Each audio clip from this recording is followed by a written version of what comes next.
भाईजी नोत देवला आइलो कथी के नोत रे अखन तक किछ छै नै कथी छै से बच्चा आए हमर 1 महीना के भ गेल तो वह के उपलक्ष्य पर हमर कन्या सब जे छै से अहाँ के बर्थडे के प्रोग्राम बनल के देखिए 1 महीना पर कोन बर्थडे होय छै बर्थडे तो सुनै छै साल भर पर में होय छै साल लगै छै तहन बर्थडे होय छै 1 महीना पर में बर्थडे अब नहीं बुझलिए नयका जनरेशन सब अब अहाँ के जे कहते ओहे में हो क के चलो पड़ै छै अच्छा तो साइड सब कहलक कि जे अहाँ के आई कॉल अब बहादुर महीने महीने बर्थडे होय छै हम कहलिए ठीक छै करू कोनो दिक्कत नहीं छै हां हां तो से अहाँ के नोत देवला आइलो हुआ रात में आबि जेबै अच्छा क्या बजे आबि जेबो आबि जब 8 8:30 बजे तक केक कटेतै घरे पर हां घरे पर अच्छा तो एते जे खर्चा करै छी भोज करै छी निमंत्रण देला है साइड सब आयल छौ फिर केक केक तो आमदनी तो तोरा होते छौ नहीं तू कौन सरकारी नौकरी में तो छा नहीं प्राइवेट नौकरी में छा तो फिर ई खर्चा कहाँ से मेंटेन करे छी 1 महीना पहले भेल हुआ बच्चा ओहो में लगले तू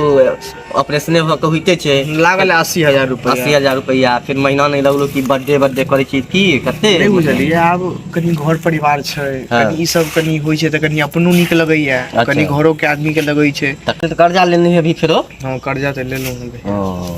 त जरूरी त नहीं चलो तोरा भोज के नाय जरूरी नहीं चले भैया लेकिन घर के कनी आदमी सब से थी यहाँ के कन्या सब से कह लागल कि जे कोली साइड सब से जबरदस्ती कर लागल पैसा छला नहीं तो ले लो बगल के आदमी से एगो रुपया ले लो तखन ई सब काज कर रहल छी एते करे के कोन जरूरी छलौ तोरा जन इनकम नहीं छोते त खर्चा करे कोन जरूरी छ कर्जा ल क अब भैया अब जैसे देखियो अब भ गेले अब सब कहियो दिल के घर के आदमी सब जे कह ले त कहले कि जे अरे ई सब मतलब 12 महीना 12 महीना करबी तू हाँ तो 12 महीना अब जकरा जकरा भाईजी जकरा जकरा में गेली है महीने वाला में जे बजेलक त गेली है गिफ्ट लग गेली है अच्छा हमहू गेलिए तो हमरो त ई होय छै कि जे हमरो में लोग एते अच्छा दिखावा के चक्कर में तू पड़ गेला अरे बहू नहीं भैया अगर नहीं बजेबे त हमरा अगले दिन कहत कि जे हमरा में अबैया अपने बेटा के बर्थडे भेले त किछ नहीं के कोन जरूरी छै हम साल में एके बेर करब ओही दिन सबके बजा लेबे ओही दिन कनी विशेष क देबै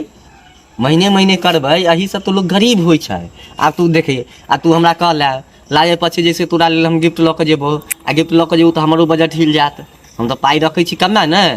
कमा इनकम कमा रखै छी ओही हिसाब से खर्चा चलबै छी अब एक्स्ट्रा खर्चा आबि गेल तो सोचऽ पड़ जाइया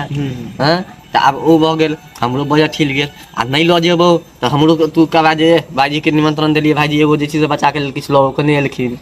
बिहार देखुआ के चक्कर में आई जे छै से बिहार के जनता गरीब भेल जाय छै एही के चक्कर में